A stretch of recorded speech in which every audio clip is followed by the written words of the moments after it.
So for the fourth or fifth time, I have finished The Causal Angel by Hannu Rajaniemi, the final book of the Jean le Flambeur trilogy.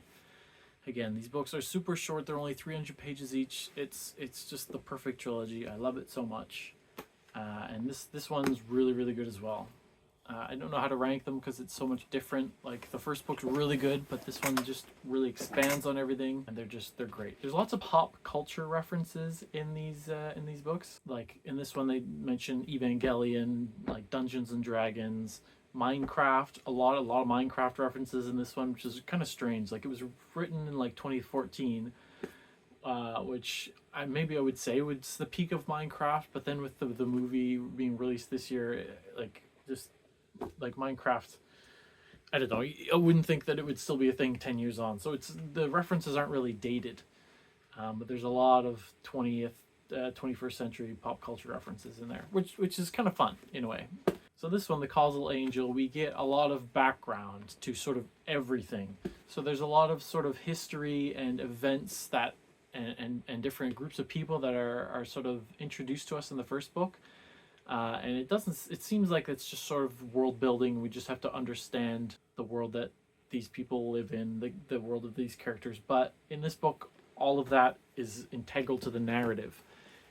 All of it is explained, and it all is sort of one contiguous story. So, for example, the life of Jean le Flambeur. I said in the last book that we found out that he is maybe the Flower Prince, who was like an imaginary friend slash character template that has come into being from the mind of Matt Jack Chen. But in this one, we find out that he was an actual real person, and my fears were unfounded. Jean le Flambeur was an actual human being, but his mind sort of was infected by, or not taken over, but combined with this concept of the Flower Prince. Presumably, again, a lot I don't understand in this, but that's okay because I think it is brilliant. So Jean le Flambeur, he grew up in North Africa. He was part of some Berber tribe or people that lived in the Sahara. He grew up in poverty. We have a scene from his childhood of him trying to steal some electronic components from a robot, but he gets caught and beat.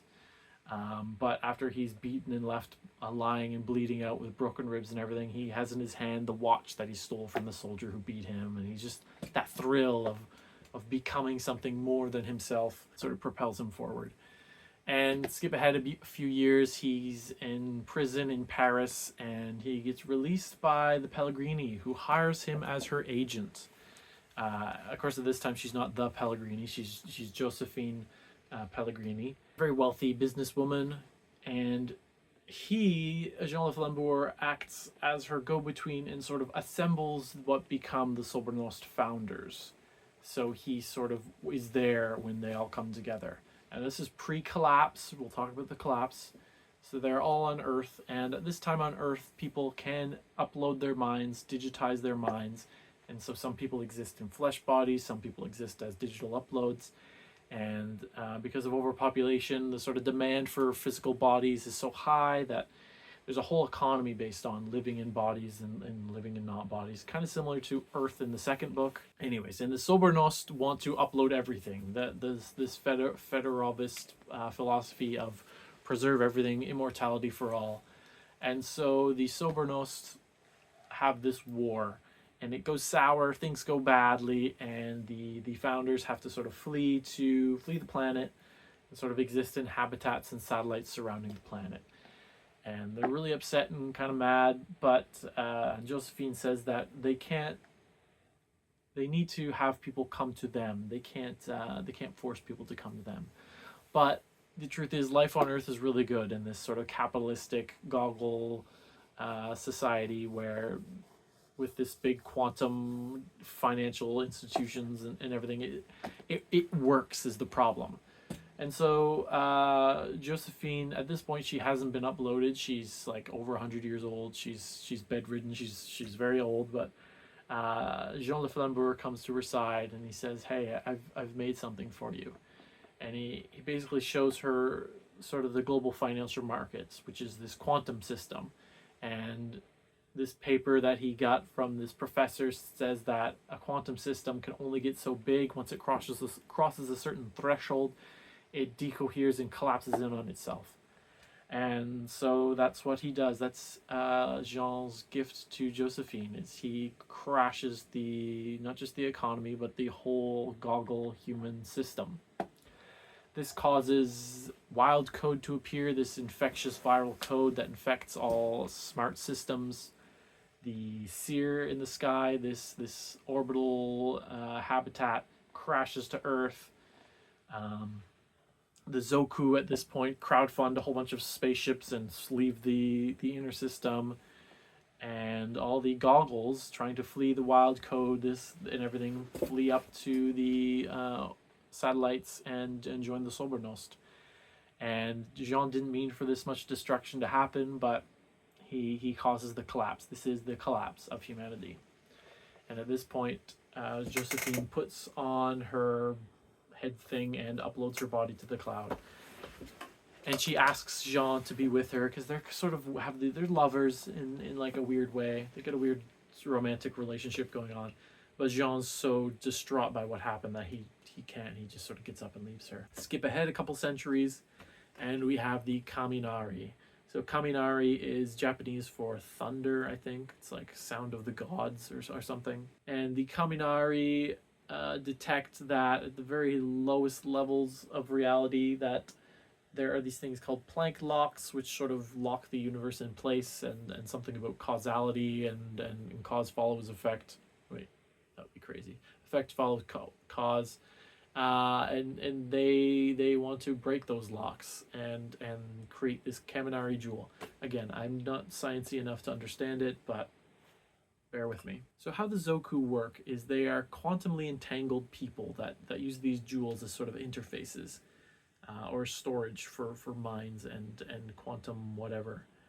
So if you're a part of a Zoku, a group of people, you can ask them for something. It's all volition based. So you put your volition into the gem, and then if you have like a high enough level, because they're all game based, if you have enough entanglement, your wish will be granted. But also, if someone else in the Zoku has a wish, then the jewel may sort of pull you in that direction.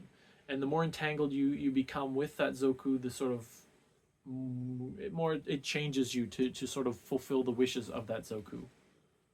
So the Kaminari Zoku, this jewel that they've created, in order for it to work, your wish that you ask of it has to align with all potential possible future wishes of you. It has to be sort of the volition of the entire universe all at once. Whereas a normal Zoku, it's like it has to follow the wishes of the Zoku in order for this thing to be fulfilled or acted upon. And so that's why we have the characters we do. So for example, Miele was chosen by the Pellegrini and sort of groomed from birth to be one that can open and access the Kaminari jewel for her, because she can't access it because she's a Sobernost whatever. So Miele was a Zoku orphan raised by Urtians, and Saidan, her lover, was a real person but was a plant by the Pellegrini, who willingly sacrificed herself on Venus and was uploaded by the Pellegrini, all according to plan, so that Miele would have this strong desire. She would do anything to get Saidan back. And that would be that one desire that no matter what the future brings, Miele's always going to want to bring Saidan back, and so that's enough to open the Kaminari jewel and grant them access to the Planck locks, which means they're able to rewrite the universe however they like. Jean le Flambeur also wants access to the Kaminari jewel. How does he do it? He steals it, because remember at the end of the last book, they open up a fake one and it has that calling card in it that's like, Jean le Flambeur will return when your Zoku jewels are real or something. So he had stolen the one that Matjek Chen had, but the one Matjek Chen had was actually a fake planted by the Great Game Zoku, who we'll talk about, which actually contained a dragon, which would have consumed Matjek Chen had he been able to open it. So, like I said, Jean le Flambeur has stolen this jewel from Matjek Chen, finds out it's actually a fake one, and then realizes in order to get the real one, he himself is not able to open it because he's a very selfish, thief, bad, not a great guy, narcissistic, whatever. He doesn't have the compassion and the empathy and whatever needed to sort of have a volition that is the universe would agree with, or something like that. And so he purposefully got caught while trying to steal Chen's founder codes, and purposefully got put in the dilemma prison, and purposely erased all his memories and everything like that. Because in the dilemma prison, where you're constantly copied and constantly fighting against someone else, and there's a sort of evolution there. It's like a fast-paced evolution for your mind. So the minds that cooperate, the minds that have empathy and compassion, those sort of traits are sort of successful in the dilemma prison. Those traits survive and continue on. And so that was his whole plan, was to create a version of himself that would be compassionate and empathetic enough to open the Kaminari jewel. And before he got caught, he went to Josephine and gave her a template of himself and said, look, I'm going to pull off this job. If it doesn't work and I get caught and put in the prison, here is a template for me to get me out. And it was that specific template that would be one that could open the Kaminari jewel. And so that's exactly what happened. The start of The Quantum Thief, the first book, the Pellegrini frees this specific Jean from the prison, one who is able to open the Kaminari jewels. So where's the real Kaminari jewel? Turns out that the spike, this weird event that happened that sort of destroyed, or not destroyed, but Jupiter disappeared after it, was the Kaminari Zoku using this weird technology to transmit the Kaminari jewel to another brane, B-R-A-N-E, and basically an alternate universe. So the Kaminari jewel is described as being very, very close, but also infinitely far away. So yes, so it's stored in another universe. And in order to get to it, they need a gas giant sized mass and this technology that the Great Game Zoku has. So the Great Game Zoku are the Zoku, the sort of main intelligence Zoku, dealing with existential threats. They're dealing with the Kaminari jewel. They sort of have it, as it were. So the Pellegrini wants the Zoku, the Kaminari jewel. The Zoku want to keep it. The All Defector wants it. So at this point, the All Defector has taken over basically all of the Sobernost, and he's having them sort of have a mock civil war so that the Zoku don't suspect that they're united against them.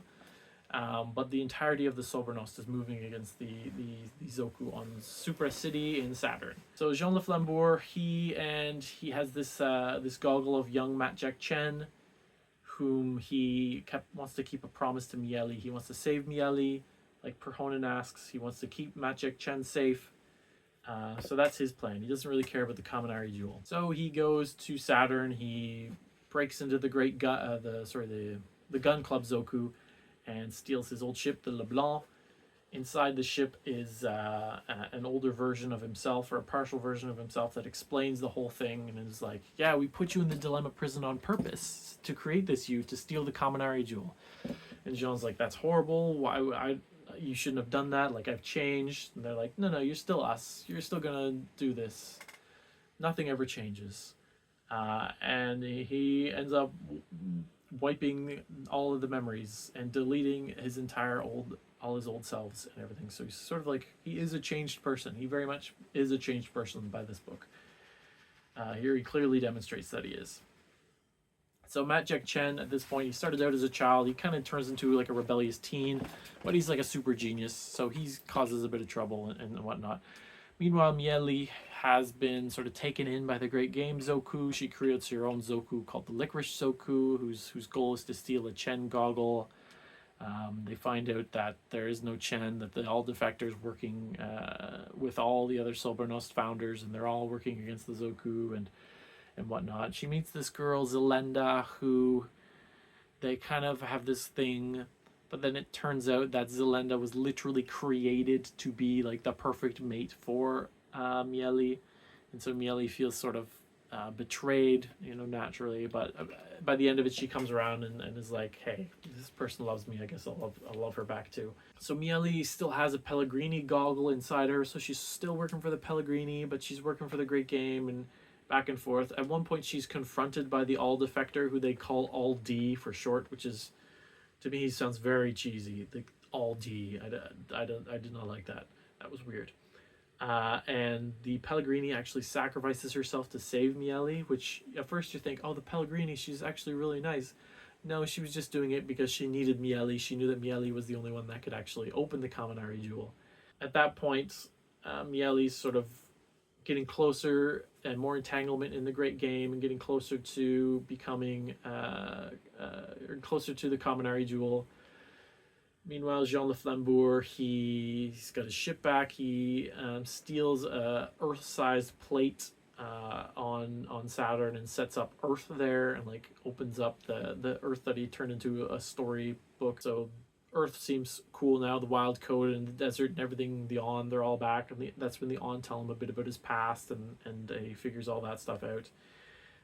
But he keeps his promise to Miele, so he, just like the collapse, the quantum system that the Zoku use, he sort of jacks it up to a level that it just collapses in on itself because it's too big. And so all volition and all the Zokus fall apart. Of course, at that time, the Sobernos decide to invade, so it's not looking good for the Zoku. But Jean manages to grab Miele and escape Saturn. And he's like, I'm taking you to Ort. I made a promise to Prohonin. Like, the day saved. Don't worry about the Zoku. Like, they can handle a couple Sobernost. And the Sobernost are having a civil war anyways. And that's when Miele reveals, no, the All Defector has taken over the Sobernost. And he wants the Kaminari jewel. And he's going to wipe out the Zoku. What have you done? And Jean's like, well, crap. All right, turn the ships around. And they look for Matt Jack Chen, the good guy teenage Matt Jack Chen. Turns out he launched himself at the Chen Gubernaya, this planet-sized diamond massive computer thing, with the fake Kaminari jewel that Jean had stolen 20 years previous, which contains within it a dragon specifically coded to kill Chen. And so this Matt Jack Chen's version or plan is to break into the Gubernaya and kill his like future self because he sees how evil this Chen is.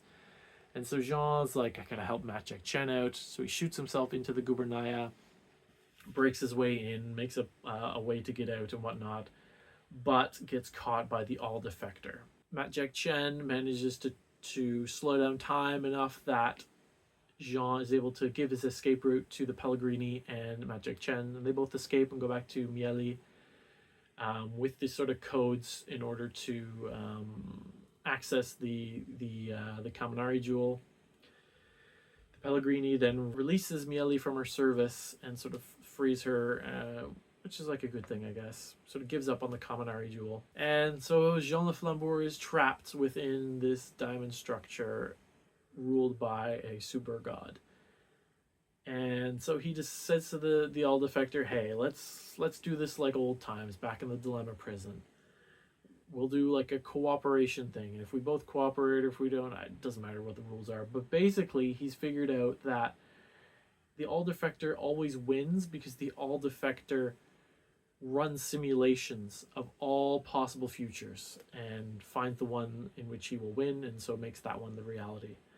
And so Jean uses that against him. He thinks, instead of pulling the trigger on a gun, he has the Kaminari jewel that has a dragon inside of it, the fake Kaminari jewel. He thinks, I'm going to open this when, and he thinks of a memory, one of his memories from his past selves, and he thinks when this memory gets to this point, then I'm going to do it. And he thinks of another memory and another memory. So all these memories of himself he's thinking of, just causing the All Defector to run simulations of all these memories of Jean le Flambeur. And he's doing it in as much detail as possible over and over and over again. Because he has this sort of, not catchphrase, but he always says there's always a way out.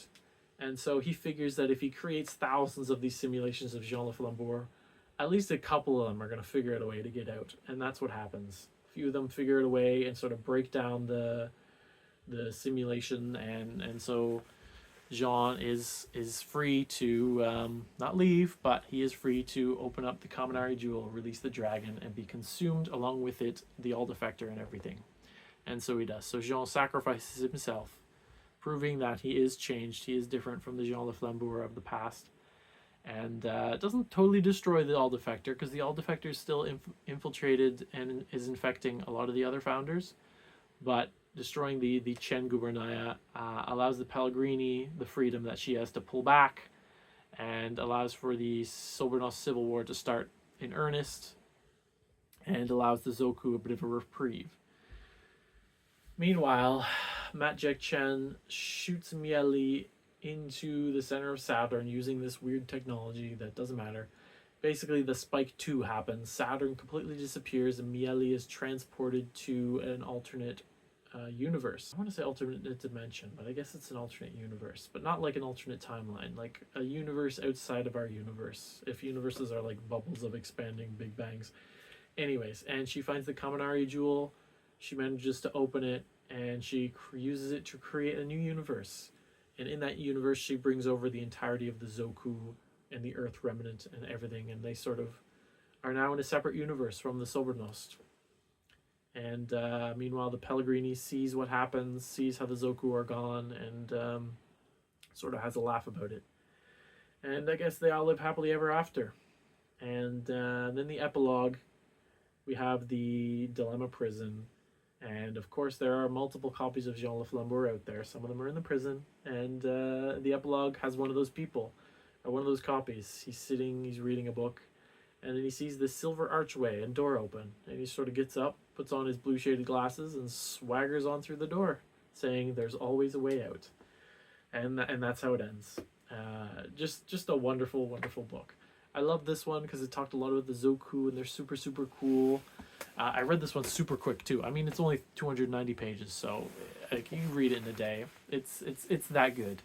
Like I said, a lot of it's kind of hard to understand if you're a physics major. I'm sure you get it. But yeah, it's my favorite sci-fi story of all time, and I'm glad I got to read it for a fifth time.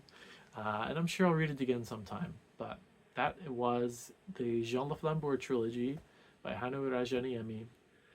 The third book, the Causal Angel.